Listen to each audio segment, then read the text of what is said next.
ಶ್ರೀ ಕಾಮಾಕ್ಷಿ ದೇವಿ ಸಮೇತ ಪ್ರಸನ್ನ ಶ್ರೀ ರಾಮಲಿಂಗೇಶ್ವರ ಸ್ವಾಮಿ ದೇವಸ್ಥಾನದಲ್ಲಿ ಅಂದರೆ ಅವನಿ ಮುಳುಬಾಗಿಲು ತಾಲೂಕು ಕೋಲಾರ ಜಿಲ್ಲೆಯಲ್ಲಿ ಬ್ರಹ್ಮರಥೋತ್ಸವವನ್ನು ಅದ್ದೂರಿಯಾಗಿ ಮಾಡಲಾಯಿತು. ಇಲ್ಲಿನ ಗ್ರಾಮ ಪಂಚಾಯಿತಿ ಅಧ್ಯಕ್ಷರಾಗಿರುವಂತಹ ಲಕ್ಷ್ಮೀ ಪ್ರಿಯಾ ಅವರ ಅಧ್ಯಕ್ಷತೆಯಲ್ಲಿ ತುಂಬಾ ಅಚ್ಚುಕಟ್ಟಾಗಿ ಬ್ರಹ್ಮರಥೋತ್ಸವವನ್ನು ಮಾಡಲಾಯಿತು.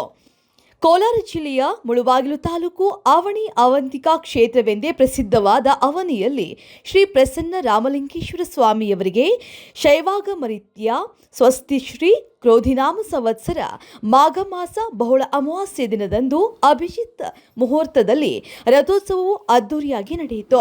ಶ್ರೀ ಶ್ರೀ ಆವನಿ ಶೃಂಗೇರಿ ಮಠದ ಜಗದ್ಗುರು ಶಂಕರಾಚಾರ್ಯ ಮಹಾಸಂಸ್ಥಾನದ ಪೀಠಾಧಿಪತಿಗಳಾದ ಶ್ರೀ ಶ್ರೀ ಅದ್ವೈತಾನಂದ ಭಾರತಿ ಸ್ವಾಮಿಗಳ ಆಶೀರ್ವಾದಗಳೊಂದಿಗೆ ಮತ್ತು ಇಲ್ಲಿನ ಗ್ರಾಮಸ್ಥರಿಂದ ಬ್ರಹ್ಮರಥೋತ್ಸವವನ್ನು ಅಚ್ಚುಕಟ್ಟಾಗಿ ನೆರವೇರಿಸಲಾಯಿತು.